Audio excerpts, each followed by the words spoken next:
영국의 철학자 그 버트란트 러셀의 책에 보면 행복의 정복이라는 그런 책이 있습니다. 그래서 그 책에 그 행복론에 대해서 이렇게 얘기하고 있는데요. 그 사람은 행복을 두 가지로 이렇게 나눠서 말합니다. 하나는 그 동물적인 행복이 있고, 그리고 하나는 정신적인 행복이 있다라고 얘기를 합니다. 동물적인 행복이라는 건 이제 음식이 있고 배부르면 이제 행복한 거고, 몸이 아프지 않고 건강하면 행복한 겁니다. 우리 소위 말하는 이제 육체적인 그러한 행복이겠죠. 육체적인 만족을 통해서. 그런데 이제 인간은 그러한 육체적인 만족을 통해서만 행복을 온전히 느끼는 게 아니라는 것입니다. 물론 이제 그게 있어야 되겠죠. 필수적으로. 그래서 육체적인 행복뿐만 아니라 정신적인 행복이 있어야지 온전하게 사람은 행복하다라는 거죠. 그래서 이제 정신적인 행복이라는 건 특별히 이제 자아 실현이라는 거예요. 자기의 어떤 능력을 갖다가 이렇게 사회에서 인정받으면서 이렇게 잘 펼쳐나갈 때 우리가 행복하다라고 이제 느끼게 되고요. 그걸 이제 정신적인 행복. 또 이제 의미 있고 이제 가치 있는 일을 할 때, 그때 이제 정신적인 행복을 느끼게 됩니다. 그래서 이제 인간은 동물과 달리 육체적인 행복, 동물적인 행복뿐만 아니라 방금 말씀드린 이 정신적인 행복까지 있어야지 이제 온전한 행복이다, 이렇게 이제 얘기를 합니다.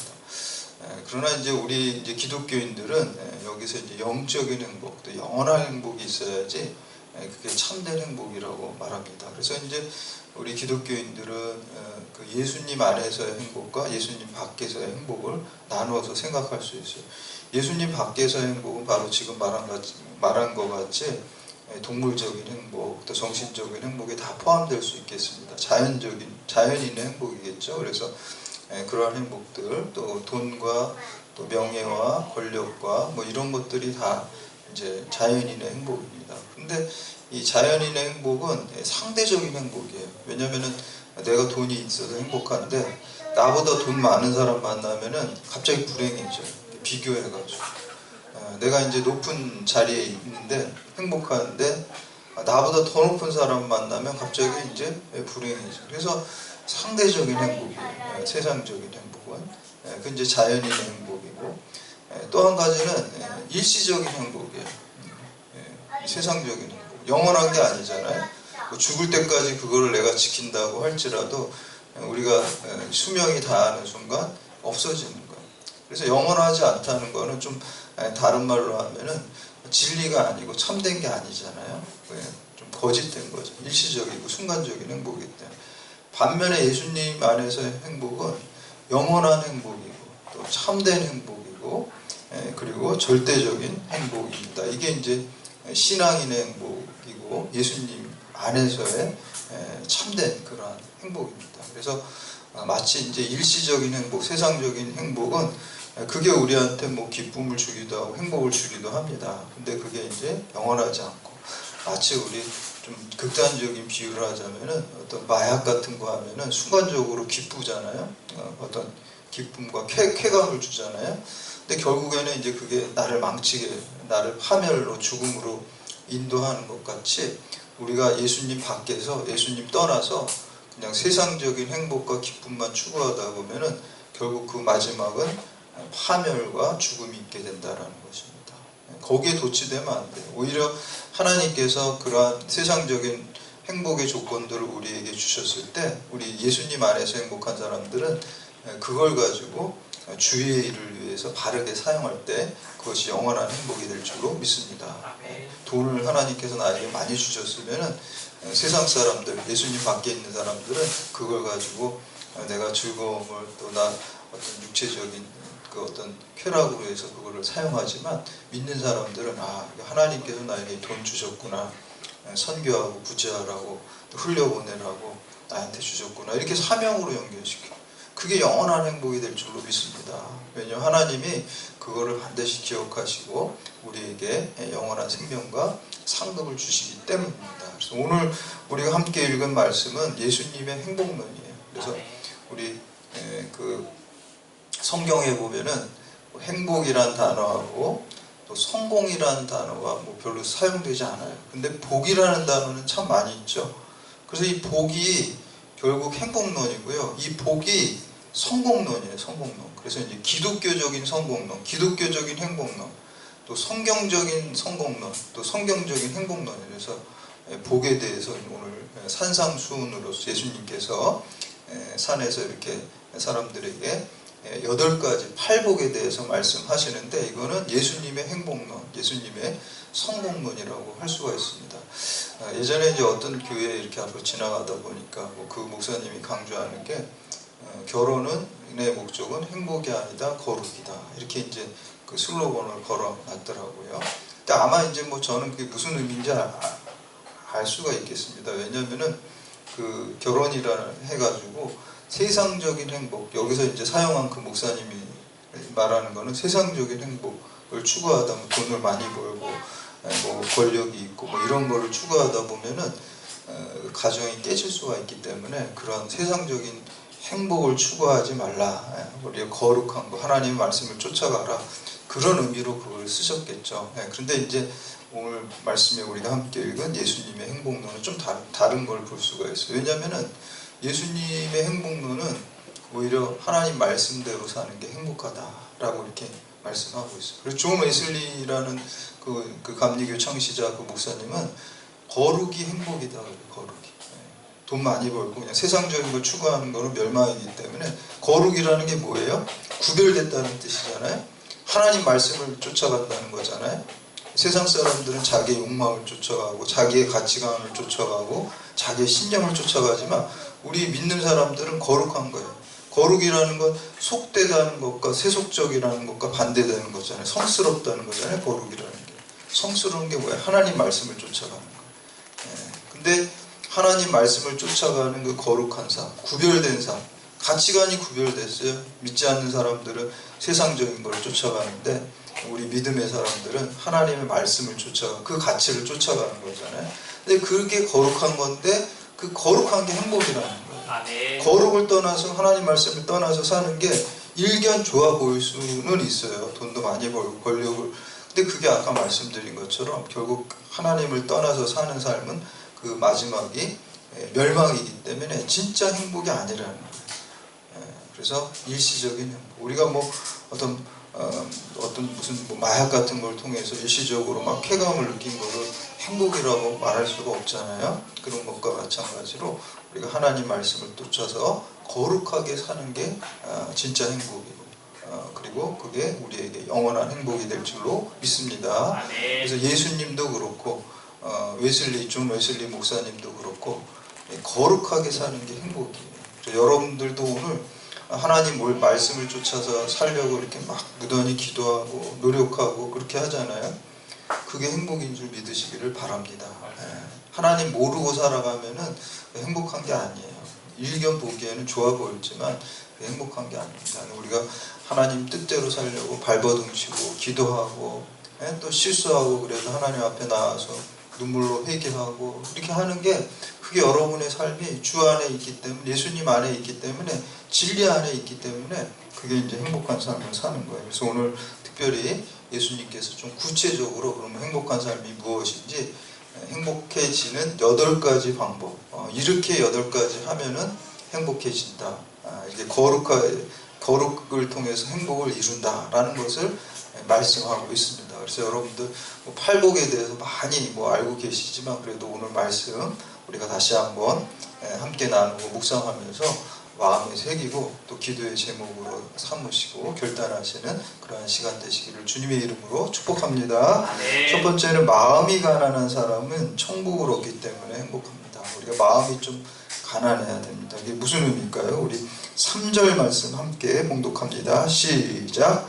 심령이 가난한 자는 복이 있나니 천국이 그들의 것이며. 아멘. 그래서 복이 있다라는 것을 이제 헬라어 언어에 보니까 마카리오라고 나와요. 복이 있다. 마카리오라는 게 행복하다 그런 뜻이에요. 그리고 성공하는 거예요. 그래서 이제 성경에 아까 말씀드린 것처럼 뭐 행복이란 단어, 성공이란 단어가 별로 없다 그랬죠. 근데 복이라는 단어는 엄청 많잖아요. 아브라함도 복의 근원으로 삼고 복의 통로로 삼았다. 그러니까 이 복이라는 단어 성경에 있으면 이게 행복이구나, 아 이게 성공이구나 이렇게 이제 보시면 돼요. 그래서 이게 성경적인 예수님의 행복론, 성공론인 것입니다. 그래서 첫 번째 예수님이 말씀하시는 행복의 비결은 심령이 가난한 거예요.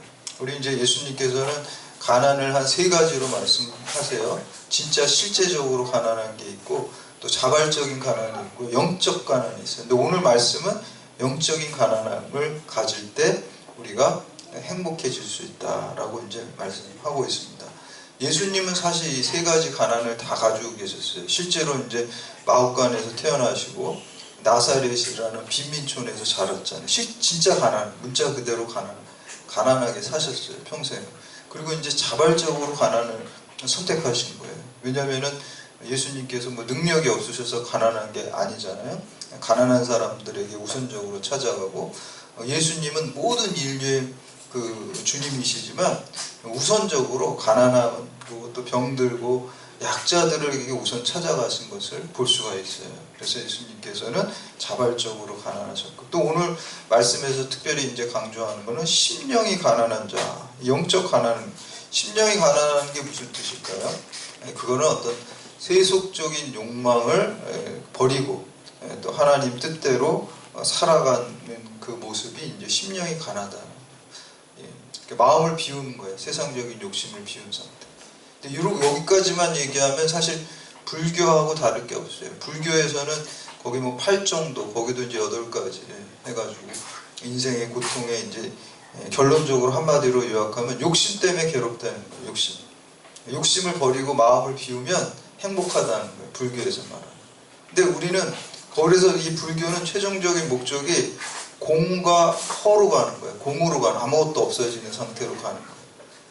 좀 허무하잖아요. 그렇죠? 그게 목적이에요.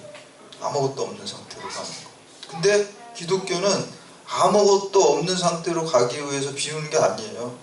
채우기 위해서 비우는 거예요, 사실은. 성령으로 채우고, 하나님으로 채우고, 하나님 말씀으로 가장 충만하기 위해서 그 비우는 거예요. 그걸 버리는 거예요. 그런데 제가 가만히 이렇게 생각해 보니까 불교처럼 막 수행해가지고 마음을 비우자, 욕심을 비우자.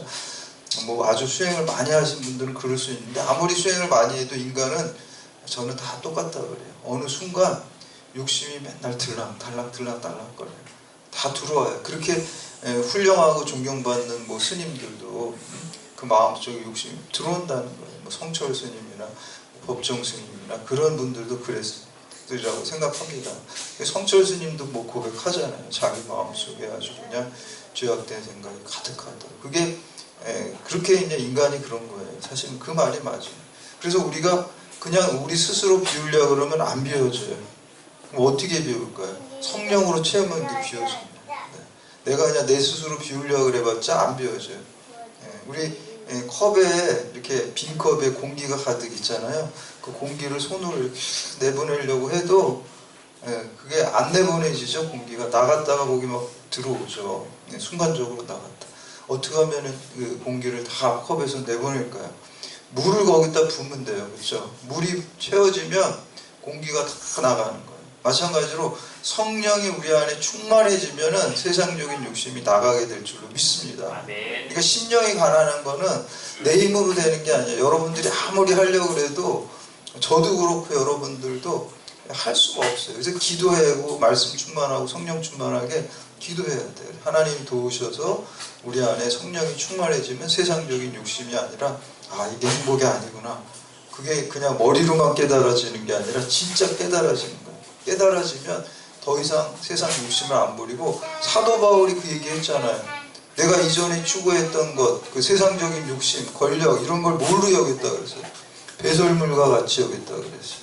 사도 바울이 성령 충만하니까 그렇게 여겨지는 거예요. 아 이게 아무것도 아니구나 라는 그 믿음이 생기는 거예요. 그래서 심령이 가난한 거는 하나님의 마음을 갖고 성령 충만해서 세상 욕심을 버리고 하나님으로 우리가 채워지게 된 것이 이제 심령이 가난한 상태인 줄 믿습니다. 이게 바로 이제 천국을 얻게 돼요.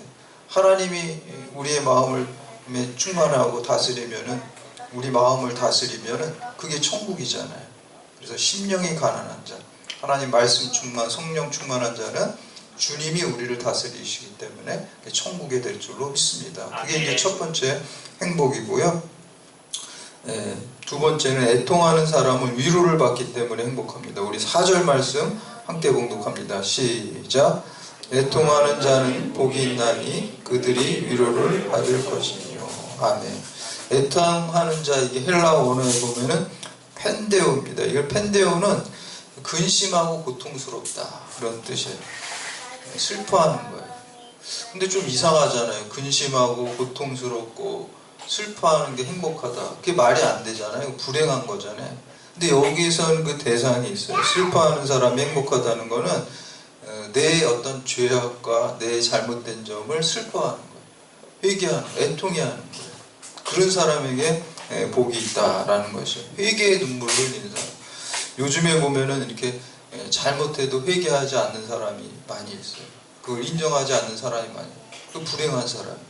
그러나 우리가 살아가면서 저도 그렇고 여러분들도 잘못하는 일이 있고 또 죄 짓는 일이 늘 있죠. 그때마다 우리가 하나님 앞에 나와서 회개하고 또 눈물을 흘리고 애통해하고 슬퍼하고 그렇게 되면은 우리에게 복이 임하게 될 줄로 믿습니다.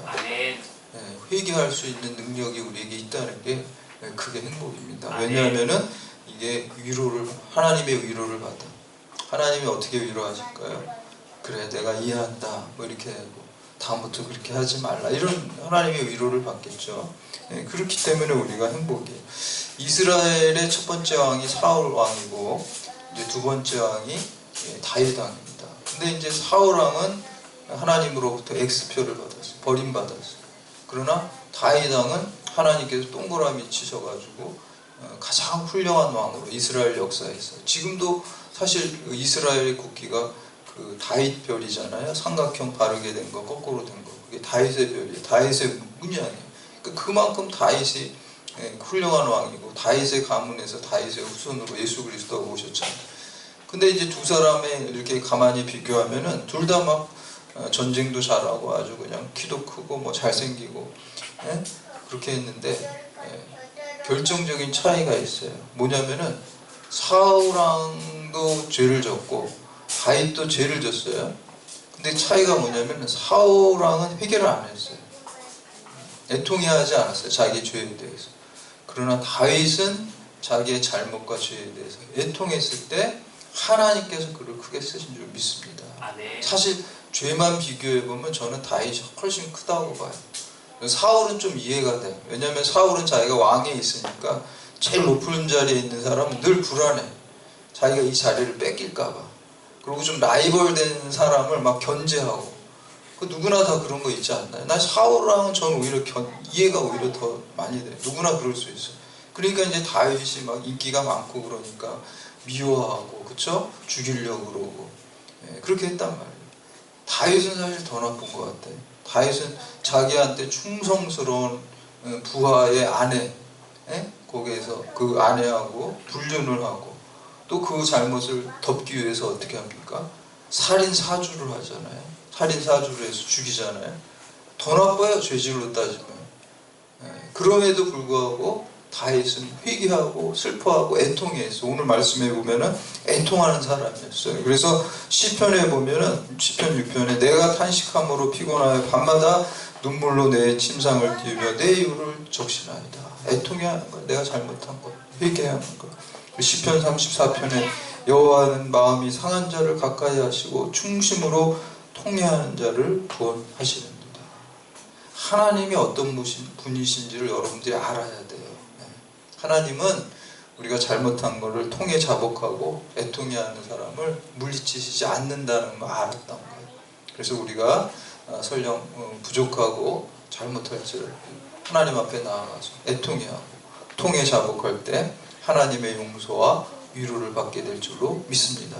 그런 사람이 행복한 사람이에요. 하나님의 위로를 받는 사람, 영원한 축복이 우리에게. 사실 우리가 구원받는 것도 하나님께 우리가 죄를 회개하고 위로를 받아서 구원받은 거잖아요. 세 번째는 온유한 사람은 땅을 기업으로 받기 때문에 행복합니다. 우리 5절 말씀 함께 봉독합니다. 시작.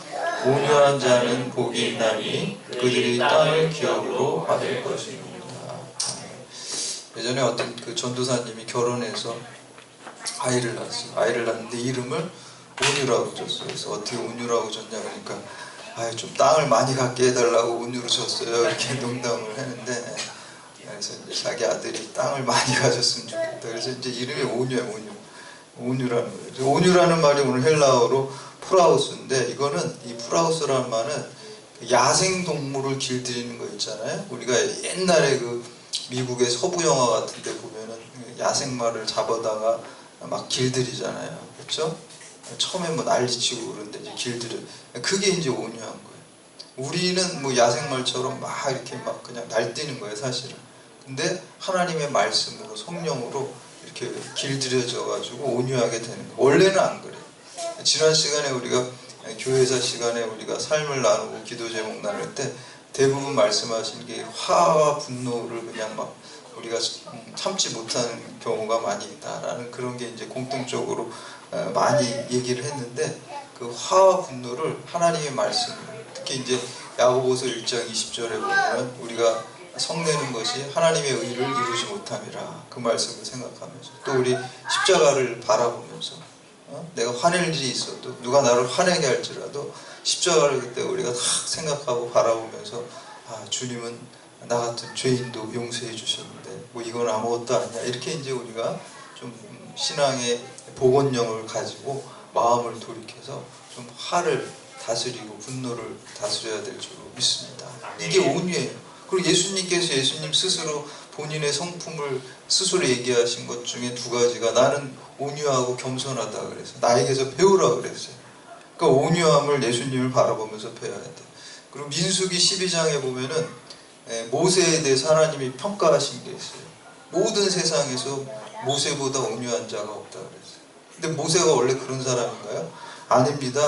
화나면 사람도 때려 죽이는 사람이에요. 혈기왕성한 사람이에요.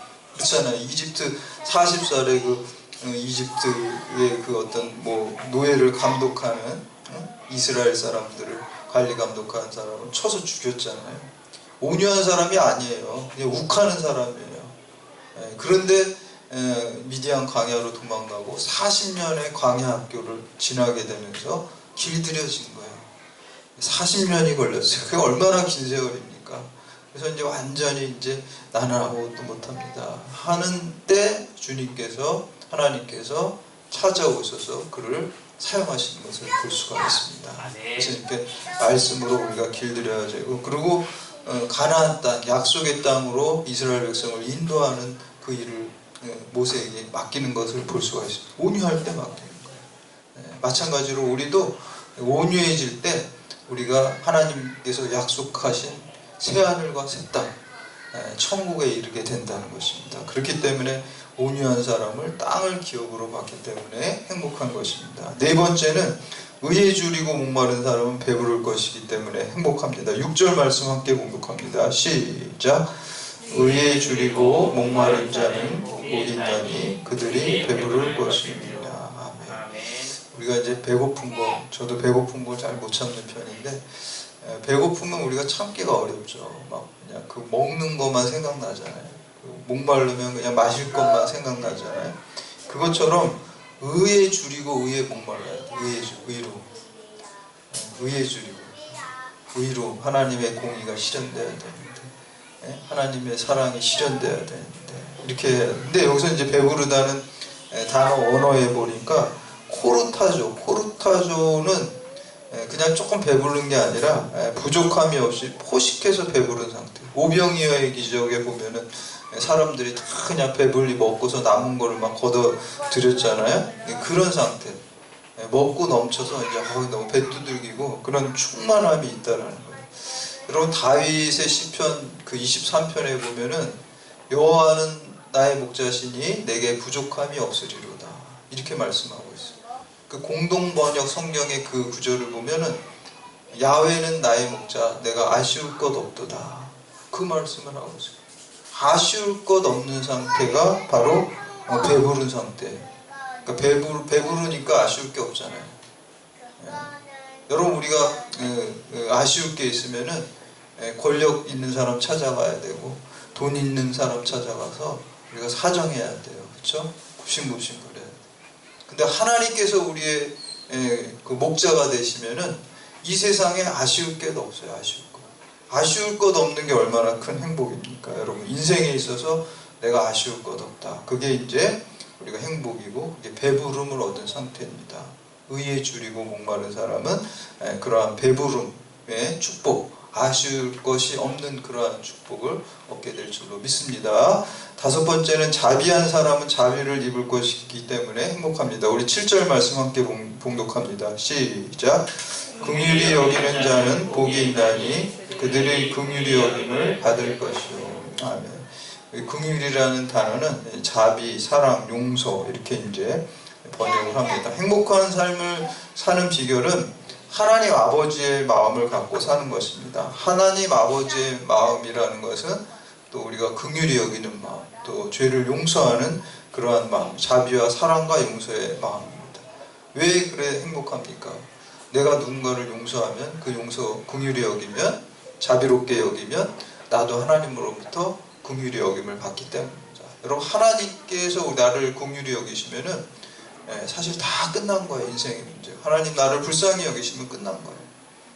그래서 우리 주기도문 할 때도 뭐라고 우리가 주기도문 합니까? 우리가 우리에게 죄 지은 자를 사하여 준 것 같이 우리의 죄를 사하여 주옵소서.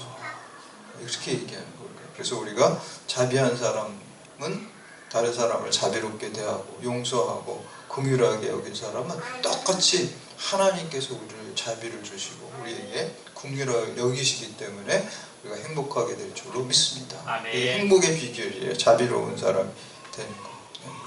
여섯 번째는 마음이 깨끗한 사람은 하나님을 볼 것이기 때문에 행복합니다. 우리 8절 말씀 함께 봉독합니다. 시작.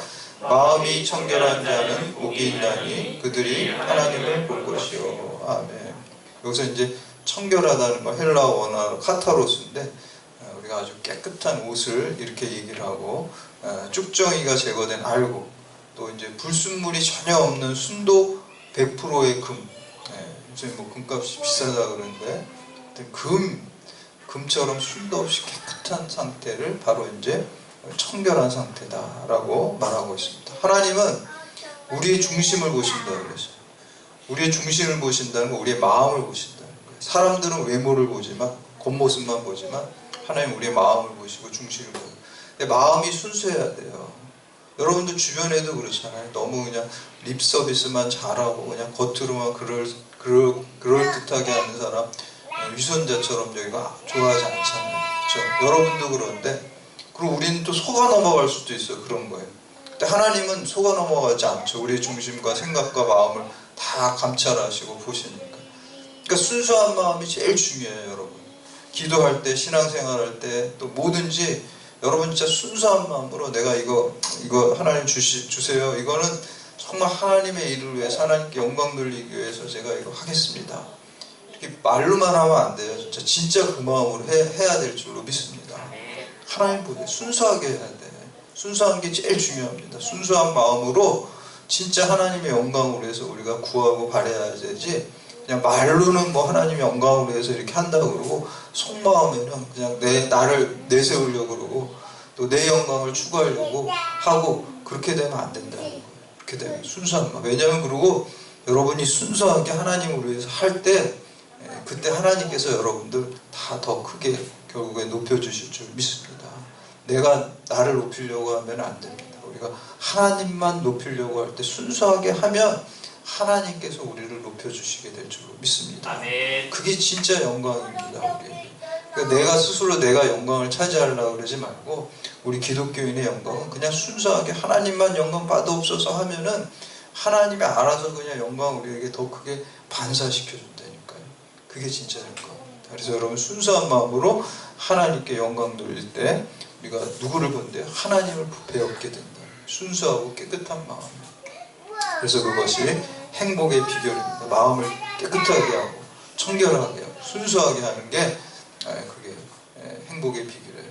세상 사람들은 안 그렇잖아요. 마음이 그냥 뭐 이렇게 막 속이고 자기 마음을 속이고 또 이렇게 나쁘게 사기치기도 하고 그렇게 위선적으로 하는데 그렇게 해서 뭐 잘 되는 것 같지만 기독교 우리 예수님은 그게 행복이 아니라는 거죠. 일곱 번째는 평화를 이루는 사람은 하나님의 자녀라 불릴 것이기 때문에 행복합니다. 우리 9절 말씀 함께 봉독합니다. 시작. 화평케 자는 복이 있나니 그들이 하나님의 아들이라 일컬음을 받을 것이며. 아멘. 하나님의 아들이신 예수님은 평화의 왕으로 오셨어요. 화평의 왕으로 오셨어요. 그러니까 우리가 예수님을 믿는 우리 그리스도인으로 사는 거는 예수님을 구세주로 믿고 또 예수님처럼 닮아가는 거예요. 이게 칭의와 성화잖아요. 예수님을 믿어서 구원받는 걸 칭의라고. 예수님처럼 살아가려고 하는 게 성화잖아요. 그렇죠? 그러니까 이제 예수님은 평화의 왕으로 오셔서 맡긴 담으로 하셨어요. 하나님과 우리 사이에 죄의 문제를 해결해 주셔서 하나님과 우리의 관계가 회복됐어요. 그렇죠? 그래서 구원받았어요. 그 일을 우리가 해야 돼. 전도해야 돼. 전도. 맡긴 담으로 할 수 있다. 주님께 인도하게 맡긴 담으로 하는 것이고, 또 이웃과의 관계에도 우리가 싸움과 갈등이 있고 막 이런 데 가서 우리 기독교인들은 늘 피스메이커가 될 줄로 믿습니다. 주님이 하신 일이에요. 주님이 평강의 왕으로 오셨고 화평케 하는 자는 하나님의 자녀라 불림을 받게 된다. 그것이 이제 행복한 비결입니다. 마지막 8번째, 의를 위해서 박해받는 사람은 천국이 그들의 것이기 때문에 행복합니다. 우리가 10절 말씀 함께 봉독합니다. 시작. 의를 위하여 박해를 받은 자는 복이 있나니 천국이 그들의 것이니라. 아멘. 우리가 살다 보면은 억울한 일을 당할 때가 있죠. 내가 막 아무 잘못도 안 했는데 진짜 막 억울해서 화병 날 정도로 막 진짜 병 걸릴 정도로 그냥 억울한 일을 당할 때가 있습니다. 그래서 저도 이제 사실 그런 일 당했는데 그때 막 기도하면서 하나님 억울합니다 막 이런 기도를 많이 했었어요. 근데 하나님께서 어떤 말씀을 딱 주시더라고요. 그 말씀을 주신 게 베드로전서 2장 20절 말씀. 그 이제 하나님께서 그 말씀을 딱 주셨는데 그 말씀이 뭐냐면은 죄가 있어 매를 맞고 참으면 무슨 칭찬이 있으려. 그러나 선을 행함으로 고난을 받고 참으면 이는 하나님 앞에 아름다우니라. 이 말씀을 주셨어요. 여러분이 무슨 죄를 짓고 잘못해가지고 고난을 받는다고 생각해 보세요. 그러면 칭찬이 없죠. 그건 당연히 너 죄 졌으니까 벌 받는 거야. 그쵸? 그럼 내가 잘못한 게 없어요. 주의 일을 하다가 순수하게 뭐 주님 뜻을 따라가다가 억울한 일을 당해가지고 내가 고난을 받게 돼. 그게 복이라는 거예요. 그게 복이라는 거예요. 왜냐하면 그런 사람에게는 하나님 앞에 아름답다고 그랬어요. 그런 사람. 십자가의 길을 가다가 고난받고 어려움 당하고 억울한 일 당하고 핍박받고, 여러분 만약에 바울이나 예수님의 제자들이 복음 전하다가 막 얻어 터지고 순교하기까지 했잖아요. 그때 막 억울해했을까요? 억울해하지 않았을 거라고 생각해요. 기뻐했을 거라고 저는 믿습니다. 내가 이 일을 내가 이렇게 얻어맞고 복음 전하다가 십자가를 가다가 고난받고 억울한 일 당하고 모함받고 감옥에 갇히고, 이게 결국에는 하나님 앞에 아름다운 삶이 되는구나. 그래 베드로 사도가 그 얘기를 한 거예요. 우리가 주의 길을 가다가 억울한 일 당할 때 그것이 하나님 앞에 아름답다는 거예요. 그게 복이 된 줄로 믿습니다. 왜 그렇습니까? 하나님께서 그 진심을 아시고 그걸 하나님께서 다 기억하시기 때문에 우리에게 영원한 복이 될 줄로 믿습니다. 그리고 하나님께서 그거를 장차 다 더 큰 축복으로 우리에게 갚아주시기 때문에 그것이 행복이 됩니다. 그래서 우리가 의를 위해서 박해받는 십자가의 길을 하나님의 뜻을 이루기 위해서 어려움 당한 그러한 것들이 우리가 천국을 하나님께서 주시게 될 줄로 믿습니다.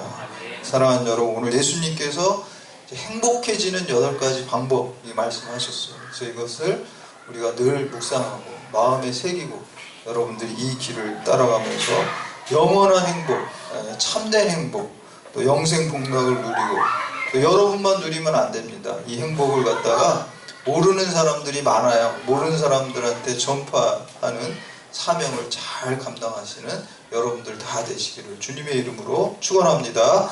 이제 오늘 주신